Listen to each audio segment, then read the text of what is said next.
Um lindo dia para você, uma linda semana para você. E para isso acontecer, que estejamos repletos de bons projetos e de boas realizações, bons pensamentos e boas ações para com a nossa família, para com a nossa igreja e também para com a sociedade. É uma alternativa nossa fazermos deste tempo culto, deste domingo, desta semana, felizes dias, feliz semana, contentes. Isso está nas nossas mãos. Nós temos que decidir por isso. Não estamos fadados ao fracasso, seja na felicidade, seja no contentamento, seja nas relações, seja nesse tempo que estamos vivendo, não estamos fadados ao fracasso. Aliás, a palavra de Deus diz que vida abundante o Senhor nos concede. Então, se fadados estamos fadados a ter uma vida abundante. Acredite nisso e compartilhe isso com quem está ao seu redor. Vai ser muito bom para você, vai ser muito bom para a igreja, vai ser muito bom para a sociedade. Quero te dar uma estratégia. Veja só o que diz o poeta neste hino. Hino que acabamos de ouvir com o Batista e a Regina, clarineta e órgão. Aliás, saudades do Batista Júnior, que está cursando o doutorado lá em Portugal. Diz assim, olha só o texto: Santo, Santo, Santo, Deus onipotente, cedo de manhã cantaremos teu louvor. E ainda ele diz: Santo, Santo, Santo, Deus onipotente, tuas obras louvam teu nome com fervor. Você quer uma estratégia? É esta: cante, cante ao Senhor, cante hinos, louve ao Senhor. No meu aqui, no seu aí, onde estou, nesta minha hora, na sua hora, estejamos juntos. Primeira Igreja Batista do Rio de Janeiro e você. Nesse momento de confissão, compartilho com você o texto que encontramos em Lamentações, capítulo 3, versos 22 a 25 e 40. O texto nos diz o seguinte: as misericórdias do Senhor são a causa de não sermos consumidos, porque as suas misericórdias não têm fim. Renovam-se cada manhã. Grande é a tua fidelidade. A minha porção é o Senhor, diz a minha alma, portanto esperarei nele. Bom é o Senhor para os que esperam por ele, para a alma que o busca. Esquadrinhemos os nossos caminhos, provemo-los e voltemos para o Senhor. Destaco 3 expressões: o Senhor é bom para quem o busca, esquadrinhemos os nossos caminhos, voltemos para o Senhor. Quando lemos o Senhor é bom para quem o busca, significa que essa bondade do Senhor é resultado de suas misericórdias, aquelas que se renovam a cada manhã. Quando lemos esquadrinhemos os nossos caminhos, significa que para nós nos apropriarmos dessas misericórdias é necessário que nós esquadrinhemos os nossos caminhos, significa esquadrinhemos a nossa vida. E ao encontrarmos pecados, que nós confessemos esses pecados diante do Senhor, pedindo perdão por eles. Quando lemos voltemos para o Senhor, significa que com os caminhos esquadrinhados e confessados, poderemos então voltar ao Senhor confiados em sua misericórdia. Você não gostaria de se apropriar das misericórdias do Senhor, daquelas que se renovam a cada manhã? Então, juntos, nesse momento, esquadrinhemos os nossos caminhos, esquadrinhemos a nossa vida e coloquemos os nossos pecados diante do Senhor. É o que faremos agora em oração. Bondoso Deus, nós te suplicamos neste momento que tu perdoes os nossos pecados. Nós esquadrinhamos os nossos caminhos, esquadrinhamos a nossa vida e colocamos diante de ti aquilo que temos feito de errado, Senhor. As nossas transgressões, os nossos pecados, e neste momento colocamos todos eles diante de ti, pedindo perdão por eles. Como igreja, reunidos, nós neste momento te confessamos os nossos pecados e pedimos perdão. Em nome de Jesus, assim o fazemos. Amém. Olá, igreja! Nós somos a família Borborema da Silva. Eu me chamo Júlia, essa é minha mãe Estela Mares e o meu pai José Carlos. Ainda em tempos de isolamento social, nós participamos dos cultos da nossa igreja através da internet. Deus está no controle de todas as coisas. Faça a sua parte e descanse. Gostaríamos de deixar uma passagem bíblica que se encontra em 1 Pedro 5,7. Lançando sobre ele toda a vossa ansiedade, porque ele tem cuidado de vós. Para sua proteção, se possível, fique em casa. Mais uma linda família da nossa igreja. José Carlos, Estela Mares e a Júlia. Estela Mares, líder de nossa igreja. Júlia, solista de nossa igreja, participante ativa também de vários ministérios, assim como Estela Mares. Que toda a família seja acompanhada pelo Senhor nesses dias. É bom ver a irmã Estela Mares conosco. Oramos muito por ela. Os irmãos sabem que dias atrás ela deu muito trabalho aos anjos do Senhor, cuidando dela e acompanhando-a. Eu acho que, se eu não estou enganado, em uma semana ou duas, por 2 vezes, foi parar no hospital, ficou internada, deu um susto muito grande na gente e deu um susto muito grande nos anjos do Senhor e na família. Mas graças a Deus, novinha em folha, Estela Mares aqui conosco para nos abençoar neste culto. Vamos ler novamente a palavra de Deus. Já lemos Salmo 12, 23, 59, 106, 145 e desta vez vamos ler nos cultos online de nossa igreja o Salmo de número 40. Antes de lermos a palavra de Deus, eu quero te dar uma informação e te fazer um pedido. Você talvez não saiba deste fato, mas nossa igreja, os membros sabem, é claro, mas a nossa igreja completa no próximo dia 24 de agosto seu aniversário, 136 anos.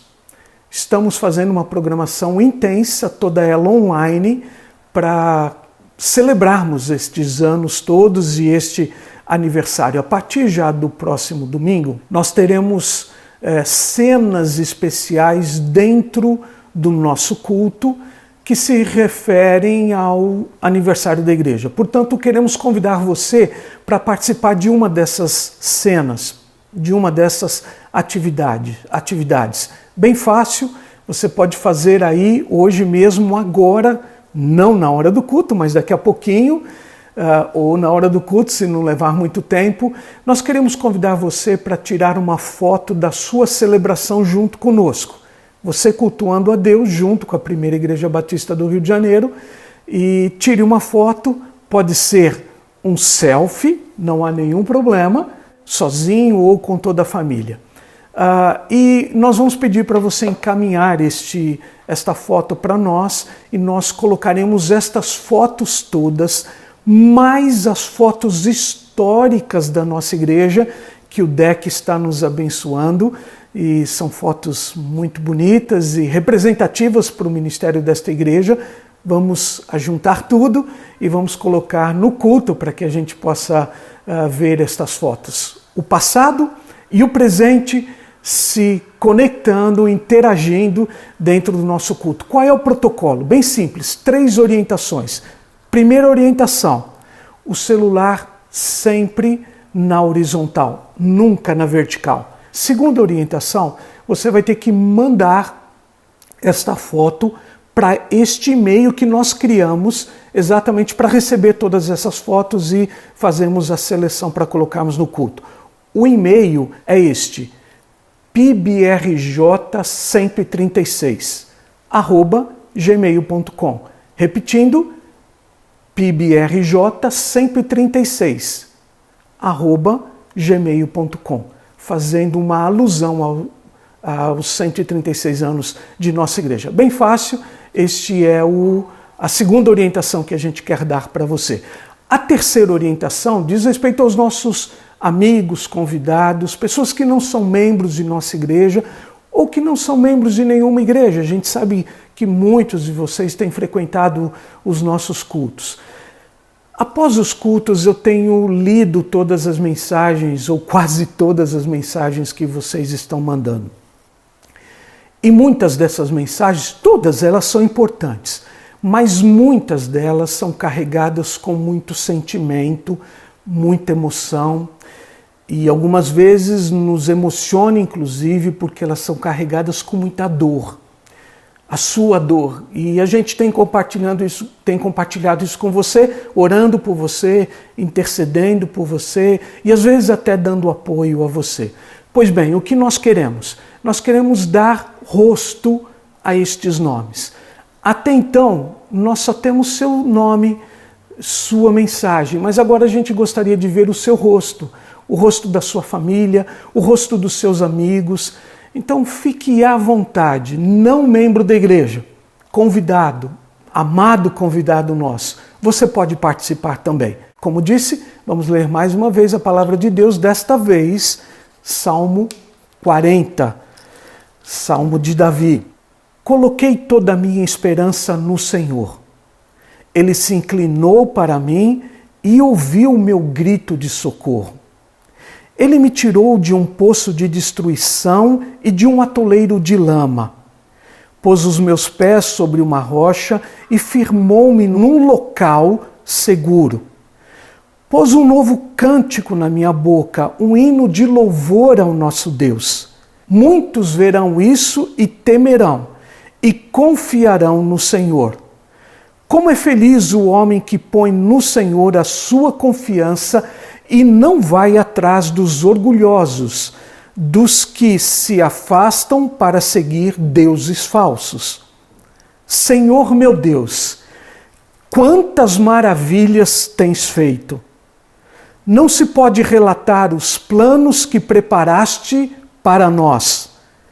Eu queria proclamá-los e anunciá-los, mas são por demais numerosos. Depois dessas palavras do poeta Davi, o que nos resta é cantar ao Deus de amor, um Deus que tem uma imensa bondade.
O Senhor Jesus, dando instruções sobre oração, ele disse: pedi e vos será dado, buscai e achareis, batei e a porta vos será aberta.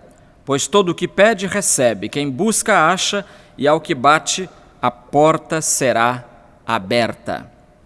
Nós temos temos oportunidade de praticar estas palavras todo dia, né? Orando pelos irmãos que necessitam das nossas intercessões. E nesta manhã nós vamos orar pela irmã Andréia dos Santos, Antônia Guimarães, Aurizé Cláudio Dias de Santana, Beti Lacerda, Campos Duarte Siqueira, Celis Queiroz, Clóris Pacheco, Eduardo Alves Lopes, Elias Ângelo, Eunice Oliveira Santana, Hilda dos Santos e Edo Torres, Isabel Amélia Salles e Israel de Souza.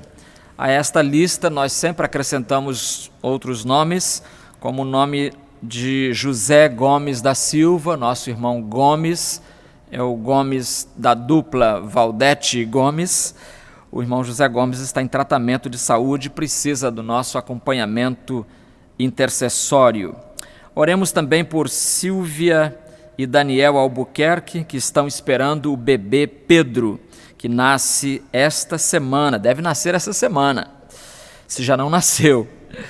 E também uma situação semelhante tem a jovem senhora Carolina de Assis. Ela é de Londrina, no Paraná, mas está morando na Espanha. E o filho já passou de 40 semanas e o filho deve nascer.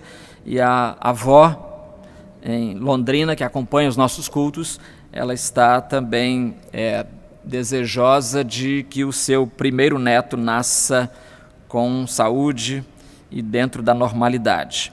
Oremos também pelos irmãos que estão em tratamento, para o câncer especificamente, a irmã Marlene Chaves, o irmão Jefferson da Silva e a irmã Maria José que nos ajuda no celeiro. Oremos também pela obra de Missões Rio, e pelos cientistas, pelos médicos, enfermeiros que estão trabalhando, né, na linha de frente contra o coronavírus. Oremos também pelos crentes novos e pelos crentes antigos, para que uns e outros sejamos todos abençoados pelo Senhor. Curvemos as cabeças e, como o Senhor diz, pedi e vos será dado, buscai e achareis, batei e a porta vos será aberta. Ó Deus, confiados nestas palavras do teu Filho Jesus, que nós nos atrevemos a chegar a ti, ao teu trono de graça, para suplicar em favor dos irmãos cujos nomes acabamos de mencionar. Senhor, tem misericórdia de cada um deles, cada um está na sua luta, cada um enfrentando a sua dificuldade, cada um convivendo com a sua limitação, e nós pedimos a tua força para eles nestes dias, para que continuem lutando com todas as forças possíveis, e mesmo sem elas, que eles continuem lutando para que a sua saúde seja preservada ou devolvida. Ó Deus, nós oramos entregando então estas vidas nas tuas mãos, para que a tua vontade prevaleça na vida de cada um deles. Oramos pelos irmãos que deles cuidam, para que eles também sejam tratados por ti, cuidados pela tua bondade. Oramos, Senhor Deus, pela obra de missões na cidade do Rio de Janeiro, uma obra tão carente, tão necessitada e tão necessária. E nós queremos continuar partícipes dessa obra, então abençoa o teu povo para que com liberalidade possa contribuir para a obra de missões na cidade do Rio de Janeiro. Oramos, Senhor Deus, pela luta da humanidade neste momento contra um vírus tão devastador. Pedimos a tua sabedoria para os cientistas, pedimos a tua compaixão para os médicos, a tua orientação para os enfermeiros e para que todos os envolvidos possam receber de ti a orientação, a energia, a força, o amor, a paciência, a perseverança, na luta contra o vírus. Oramos, Senhor Deus, pelos nossos irmãos, onde quer que estejam neste momento, cada um no seu lar, na sua casa. Abençoa, Senhor, os irmãos, onde quer que estejam. Abençoa também os crentes novos, para que essa pandemia não venha comprometer-lhes a fé, nem impedir-lhes o crescimento espiritual, mas, pelo contrário, que nesses dias de distanciamento social, eles possam valorizar a Tua palavra, a Tua pessoa e assim buscar mais a Tua presença. Abençoa-nos na continuação deste culto, nós oramos em nome do Senhor Jesus. Amém. Meditaremos nesta manhã nas palavras de Jesus aos discípulos, registradas em João capítulo 16, versículo 24. Ali o Senhor Jesus diz: Até agora nada pedistes em meu nome. Pedi e recebereis, para que a vossa alegria seja plena. Pedi e recebereis, para que a vossa alegria seja plena. Eu li um artigo muito interessante do pastor Isaltino Gomes Coelho Filho, já na glória, precocemente na glória. Ele falava de um grande teólogo alemão chamado Helmut Tillich, ou Tillich, parece chilique, mas não. Helmut Tillich. E Helmut Tillich foi um grande homem que Deus usou, especialmente na Alemanha, durante o regime nazista, do qual, inclusive, pelo qual ele foi perseguido. E ele foi uma bênção, especialmente como pastor de uma das maiores igrejas da cidade de Hamburgo. E este homem de Deus, tem vários livros dele, inclusive alguns em português, ele foi, certa vez, visitar a sede das Nações Unidas na cidade de Nova York, e lá ele soube que havia uma capela e ele quis conhecer então esse lugar. Ele falou então para um guia, onde fica a sala de oração? Aí o guia espremeu assim os olhos e falou para ele: o senhor quer dizer a sala de meditação? Falou: é isso que vocês chamam? E aí ele foi seguindo o guia, e o guia o deixou realmente numa sala. A sala de meditação, ou no plural, meditações, era toda pintada de branco, com algumas cadeiras. E aí o teólogo, o pastor, perguntou ao guia se alguém meditava ali. E a resposta foi: não, senhor. Ou seja, um lugar inútil, digamos assim.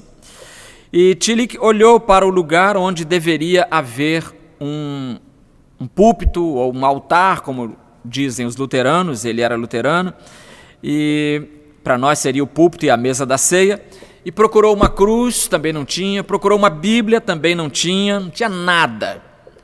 Onde deveria estar o púlpito, o holofote punha o seu foco sobre o vazio.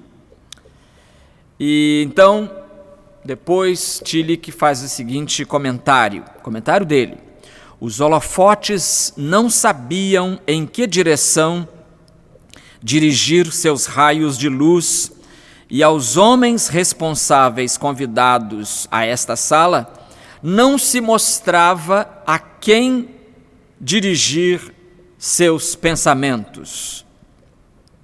Era um templo da mais horrível solidão, o campo de ruínas vazias de uma fé desaparecida há muito tempo. Achei muito triste essas palavras, mas elas são precisas para descrever a confusão que há entre meditação e oração. O que é oração? Alguém poderia responder que é meditação, como muita gente confunde as coisas pensando que oração e meditação é a mesma coisa. Outros acham que é apenas um exercício de relaxamento. Ou acham outros ainda um pouco mais profundamente que a oração é aquele momento de comunhão que nós temos com as camadas mais secretas do ser, com as camadas mais profundas da nossa personalidade. Então veja que num universo de opiniões desencontradas, a gente fica desorientado, sem saber exatamente o que oração é e o que não é. Eu prefiro a orientação que o Senhor Jesus nos deu sobre oração. E Ele vai nos ensinar para a gente estas palavras. Até agora, disse Ele aos discípulos, pedistes em meu nome, nada pedistes em meu nome, pedi e recebereis, para que a vossa alegria seja plena. Para que a vossa alegria seja plena. O que é que nós podemos aprender do Senhor Jesus no quesito oração? A primeira coisa que vamos aprender é que orar não é focar no vazio, como sugeria aquela capela, entre aspas, lá nas Nações Unidas. Orar é dirigir-se a um Deus que responde. É dirigir-se a um Deus que responde. Então nós sempre nos perguntamos, será que faz sentido a gente orar? O cristão não tem a menor dúvida, para ele é sim a resposta. Por quê? Porque o Deus a quem dirigimos as nossas orações, Ele ouve e responde. Ele ouve e fala. João Calvino tem uma frase muito interessante, ele diz assim, se Deus parar de falar, a terra se derreterá, as estrelas cairão do céu, os pássaros deixarão de cantar. Ou seja, se Deus parar de falar, haverá uma subversão total da ordem em que nós nos encontramos hoje. Então Deus fala. Deus fala muito diferente do Deus Baal. Lembra do relato lá do Antigo Testamento? Quando o profeta Elias sobe o Monte Carmelo e desafia os profetas de Baal a que orem a Deus, ao seu Deus Baal, para que ele responda com fogo, já que o símbolo dele era um relâmpago, né? Um raio, o símbolo de um raio na mão. Então que ele responda com um raio queimando ali o sacrifício que eles fizeram, que eles colocaram e prepararam. Deus Baal não respondeu. O Deus Baal não respondeu porque não existe Deus Baal. É uma criação da cultura cananeia. Mas o Deus verdadeiro, o Deus da palavra, o Deus que se revelou, o Deus que criou todas as coisas, esse fala. E é diferente também dos ídolos, porque a Bíblia diz no Salmo 115, versículo 5, que eles têm boca, mas não falam. Então não adianta falar, não adianta dirigir as suas orações a um ídolo, porque ele pode até ter a boquinha dele lá bem trabalhadinha, artisticamente elaborada, mas não vai responder, porque ele simplesmente não existe. E por isso é que os ídolos, segundo a palavra, são abomináveis. Eles são abomináveis, queridos, porque eles fazem o idólatra perder o seu tempo e, como diria Carlos Drummond de Andrade, também o bonde perder a esperança. Perder o bonde, a esperança, perde o seu tempo. E na instrução de Jesus, que nós lemos aqui no início da intercessão, Jesus disse, pedi e dar-se-vos-á, buscai e encontrareis, batei e abrir-se-vos-á, porque aquele que pede recebe, e o que busca encontra, e ao que bate abrir-se-lhe-á. Jesus usou aqui três verbos, verbo pedir, buscar e bater. E isso significa que orar é um processo significativo, não é alguma coisa sem sentido, mas alguma coisa que tem significado. Por quê? Porque tem recompensa. Veja que a cada verbo que o Senhor Jesus usou, há um prêmio correspondente. A cada verbo há um prêmio. Dar-se-vos-á, por exemplo, é o resultado, é o prêmio dado a quem pedir. Quem pede, ganha. Encontrareis é o prêmio dado a quem vai buscar. E abrir-se-vos-á é o prêmio dado a quem vai bater. Então não é tempo perdido, oração não é tempo perdido, nem é discurso desperdiçado. No nosso texto, Jesus diz: pedi e recebereis, para que a vossa alegria seja completa. Veja que Jesus se preocupou com a nossa alegria, Ele quer que nós sejamos crentes alegres.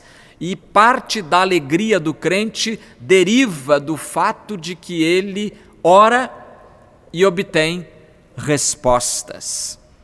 Obtém respostas. Talvez você diga: pastor, mas eu oro e Deus não responde. Pergunto: será que não? Será que Deus não está respondendo? Com o silêncio? Porque muitas vezes Deus nos fala eloquentemente mais pelo silêncio do que com palavras ou com outras coisas quaisquer. O silêncio de Deus, queridos irmãos, é comunicativo, tem significado. Às vezes Deus opta por nos falar exatamente com a linguagem do silêncio. Lembra Jesus orando, angustiado no Getsêmani? Pai, se é possível, passe de mim este cálice. Qual foi a resposta do Pai? Nenhuma resposta. O silêncio de Deus era que não havia outro plano para a nossa salvação, senão que Jesus sorvesse, bebesse o cálice amargo da cruz. Em segundo lugar, além de respostas, ao orar nós obtemos respostas diante de Deus e da parte dele. Em segundo lugar, as respostas de Deus são coisas boas. As respostas são coisas boas. Na continuação do ensino de Jesus sobre a oração, ele diz, Mateus 7, versículos 9 a 11, e qual dentre vós é o homem que pedindo pão, o seu filho lhe dará uma pedra? Qual é o homem que, pedindo-lhe pão, o seu filho, o pai, lhe dará uma pedra? E pedindo-lhe peixe, o pai lhe dará uma serpente? Se vós, pois, sendo maus, sabeis dar boas coisas aos vossos filhos, quanto mais vosso Pai que está nos céus dará bens aos que lhe pedirem. Quanto mais. Então Jesus está dizendo aqui que nós, mesmo sendo maus, sabemos dar boas coisas aos nossos filhos. Você acha que Deus, sendo bom, não vai dar o melhor para os seus filhos? Quando Paulo escreveu a carta aos Romanos, ele, no capítulo 12, logo no versículo 2, logo no início do capítulo 12, ele diz que os crentes não devem se conformar com este mundo, mas não devem se ajustar ao formato da carne, mas que devem colocar-se nas mãos de Deus, se oferecer como sacrifício vivo, santo e agradável a Deus. E ele diz que isso tem um propósito. O propósito é para que experimenteis qual seja a boa, agradável e perfeita vontade de Deus. Para que experimentemos a boa, agradável e perfeita vontade de Deus. O problema, nosso problema, é que nem sempre nós percebemos de imediato a bondade das respostas de Deus. Por quê? Porque nós não conseguimos ver com os nossos olhos o final da história. Os dados que nós temos nas nossas mãos são dados limitados. Nós não conseguimos enxergar o futuro. Então nós pedimos uma coisa, achamos que aquilo que deve ser dado a nós, e a coisa não nos é dada e nós achamos que Deus nos abandonou, nos esqueceu, mas na verdade é porque nós não temos uma visão do conjunto da realidade que o Senhor tem. Ele tem um conjunto, a visão do conjunto. As respostas de Deus, você vai aprender com Jeremias, as respostas de Deus são coisas grandes e firmes. Uma vez você lembra que Jeremias estava preso, o rei mandou prendê-lo, e ele então, naquela tristeza, ele descobriu a voz do Senhor dizendo para ele: clama a mim, e anunciar-te-ei, responder-te-ei e anunciar-te-ei coisas grandes e firmes que não sabes. Coisas grandes e firmes que Jeremias ainda não sabia. Olha que Jeremias tinha uma caminhada com Deus diária, ao ponto de peitar todo o seu povo, inclusive as forças poderosas do seu povo, o exército, o rei, e Deus diz para ele lá na prisão: clama a mim e responder-te-ei e anunciar-te-ei coisas grandes e firmes. Meu irmão, Deus tem coisas boas, coisas grandes para oferecer a você. Por isso nós cantamos neste culto, no céu, na terra, que maravilhas vai operando o poder do Senhor. Que maravilhas vai operando o poder do Senhor. Em terceiro lugar, as respostas de Deus podem ser surpreendentes. Eu gosto deste item. Eu gosto deste dado surpreendedor de Deus. Esse lado surpreendedor de Deus me surpreende. Quantas vezes eu não tive uma ideia e Deus me deu aquela ideia. Deus me surpreendeu com aquela proposta, digamos assim. Eu me lembro que eu estava meio frustrado na década no final dos anos 70 para 80. Meu plano era ir para os Estados Unidos, estudar e papapá. E Deus fechou aquela porta. Um ano depois, o pastor Samuel Machado, da Primeira Igreja Batista de Vitória, me liga e pergunta: você não quer ir para o Iraque? Não quer ir para o Iraque? Porque nós temos lá uma congregação e eles precisam de um pastor. E eu sempre querendo aprender, meu plano de ir para os Estados Unidos era para estudar hebraico e aprender algum árabe também, aprender um pouco de árabe, porque os dicionários de hebraico geralmente comparam as raízes hebraicas com as raízes árabes, já que são línguas, se não irmãs, primas muito chegadas. E aí Deus me manda, em vez de ir para os Estados Unidos, me manda para o Iraque, onde o povo fala que língua? Árabe. Então, às vezes, eu nunca podia imaginar que na minha vida, que na minha biografia, eu iria aportar num país árabe. Deus é assim, Ele surpreende a gente e as suas respostas, muitas vezes, para não dizer todas, superam as nossas expectativas. E isso está de acordo com uma palavra que o apóstolo Paulo disse em Efésios capítulo 3, versículo 20, ele disse ali o seguinte: ora, aquele que é poderoso para fazer tudo, muito mais abundantemente além daquilo que pedimos ou pensamos, segundo o poder que em nós opera. Então Deus é aquele que é poderoso para fazer tudo muito mais abundantemente além daquilo que nós pedimos, ou pensamos, ou planejamos para as nossas vidas. Todo crente que procura intimidade com Deus, já descobriu que o Senhor é expert em surpreender.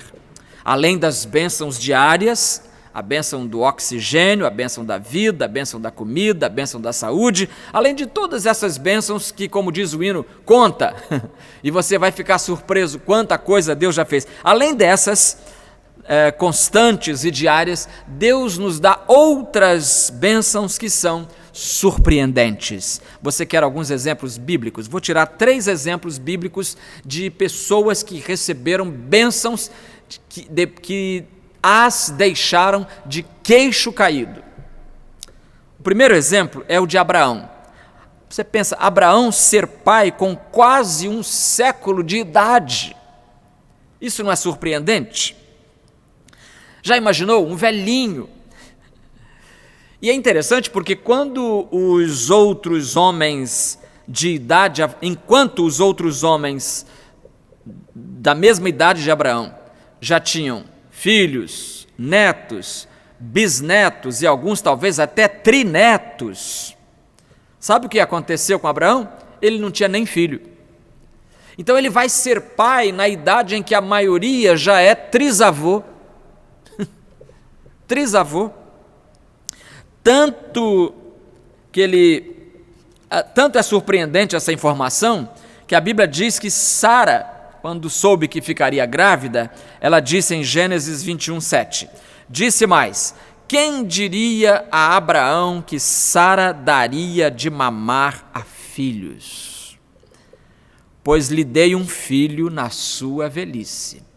Então veja, um casal de bisavós, potencialmente, vai ser pai, vai ser mãe, vão ser pais pela primeira vez. Surpreendente. Outra surpresa, que é outra surpresa fantástica que eu acho, é quando José se torna governador do Egito. Governador do Egito. Para mim, isso é que é surpresa. É surpresa se você levar em conta o modo como José chegou ao Egito. Como é que José chegou ao Egito, meus amigos? Ele chegou ao Egito como um diplomata importante, como um emissário, como um embaixador, nada disso. Ele chegou ao Egito como escravo.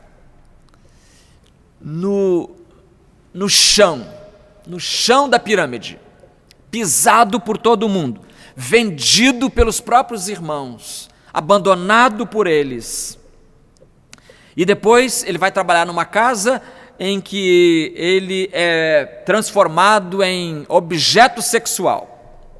Ele é desejado pela esposa do patrão, pela patroa. E depois, como ela não conseguiu, o acusou de assédio sexual. Aí ele foi preso, foi jogado numa masmorra e lá esquecido. Esquecido dos homens, esquecido de Deus aparentemente. Só aparentemente. Porque em todos esses processos, Deus estava trabalhando na vida de José, preparando-o para o trono do Egito, ou se não trono, pelo menos para a sala de comando, digamos assim. Porque no trono ainda estava Faraó, e José só era menor que Faraó. Então, José sai da prisão e vai governar um país? Quer surpresa maior do que esta, meu querido amigo? Esse é o Deus com que lidamos. Esse é o Deus com quem nos relacionamos. Um Deus capaz de surpreender desta maneira. Um último exemplo é o de João Batista, o maior dos profetas. Lembra de um casalzinho também sem filhos? Olha, toda vez que você ler na Bíblia que alguém não tem filhos, você vai achar isso uma bobagem. Mas tem que retroceder na cultura para se lembrar de que na cultura da antiguidade, tanto judaica como árabe, como cananeia, como egípcia, a infertilidade ou a esterilidade da mulher, o fato de não ter filhos, era um fator social dos mais graves. Um casal sem filhos era uma tristeza em todos os aspectos, aspecto econômico, aspecto espiritual, aspecto social. Então, Zacarias era um sacerdote e ele, a mulher, já ficando velhinhos, cabelos brancos, caindo o cabelo, quem sabe, e estavam orando por um filho, diz Lucas 1, 13 e 14. E enquanto eles oravam por um filho, Deus respondeu. Deus respondeu, mas não deu a eles um filho qualquer. Deu a eles um filho só, e esse filho mais tarde será considerado por Jesus, abre aspas, o maior de todos os profetas, porque é isso que Jesus diz, registrado em Mateus 11:11. Jesus diz: em verdade vos digo que entre os que de mulher têm nascido, não apareceu alguém maior do que João o Batista, mas aquele que é o menor no reino dos céus é maior do que ele. Veja só, entre os nascidos de mulher, eu sou, você é, todos nós somos nascidos de mulher. Ou seja, entre os homens não nasceu alguém maior do que João Batista. Então, quando Deus respondeu ao sacerdote Zacarias e à sua esposa Isabel que ia mandar-lhes um filho, não foi um filho qualquer, foi uma bênção mais que surpreendente. Deles nasceu aquele que Jesus considera o maior de todos os profetas. E Jesus não ficava desperdiçando elogio assim, não. Você sabe disso. Ele era muito cauteloso e cuidadoso em elogiar alguém.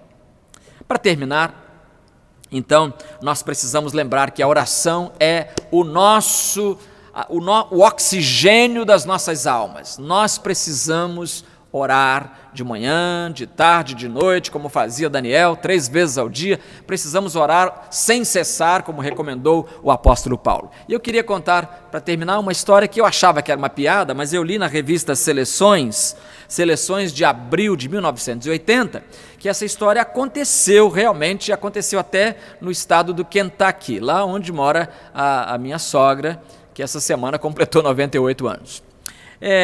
Aconteceu no Kentucky que um culto estava acontecendo e um garotinho, um menininho, estava muito irreverente, muito inquieto, irrequieto e fazendo bagunça. Aí o pai pegou o menino assim, o pai é uma igreja na área rural, o pai pegou o menino e colocou ele debaixo do braço, como colocasse um objeto qualquer, e saiu, veio pelo corredor e foi andando para levar lá fora para dar uma disciplinada no menino. Aí o garoto vira-se, debaixo do braço do pai, o garoto vira para a congregação e diz assim: irmãos, orem por mim. Às vezes nós também só pedimos oração quando estamos encrencados. Melhor palavra para descrever algumas situações da nossa vida, não é verdade? Às vezes nós corremos para Deus quando a situação vai periclitar, quando sabemos que as coisas vão se complicar. Eu tenho certeza que durante essa pandemia muita gente está orando, gente que nunca pensou em orar antes. Irmãos, orem por mim. Não está errado não, pelo amor de Deus, corretíssimo.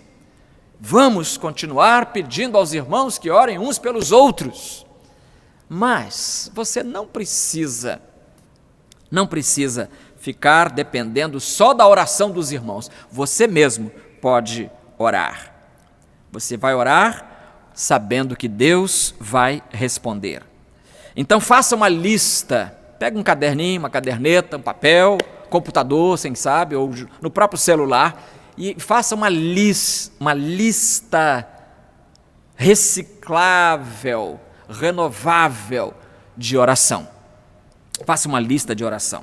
E comece hoje, neste domingo mesmo, já comece a orar por aqueles nomes que você ali registrou. Nomes ou causas ou situações pelas quais você estará orando. E lembrando que você não está falando ao vento, você não está falando numa sala com um holofote no nada. Não é meditação, não. Você vai conversar com Deus e Ele vai ouvir a sua voz, vai ouvir a sua oração, vai ouvir o murmúrio da sua alma e Ele responderá. Vamos orar. Senhor Deus, como é bom saber que os teus ouvidos estão abertos para as nossas orações. Como é bom saber que respondes, como a tua palavra documenta fartamente. Como é bom saber, Senhor, que respondes, como a nossa experiência pessoal documenta fartamente. Obrigado, Senhor, porque és um Deus vivo, ativo e ouvidor dos teus filhos, aquele que escuta as nossas preces e responde aos nossos anseios. Perdoa, Senhor, as vezes em que interpretamos mal o teu silêncio e ajuda-nos a sintonizar as nossas almas com o teu coração, de modo que mesmo que silencies, ouçamos a tua resposta. Em nome de Jesus. Amém.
Ao encerrar este culto, nós queremos agradecer a você e a sua companhia, convidá-lo para as 19 horas estar conosco novamente adorando ao Senhor, e eu deixo com você, para a sua reflexão durante este dia, as últimas palavras da Bíblia, Apocalipse 22, 21. A graça do Senhor Jesus esteja com todos. Amém.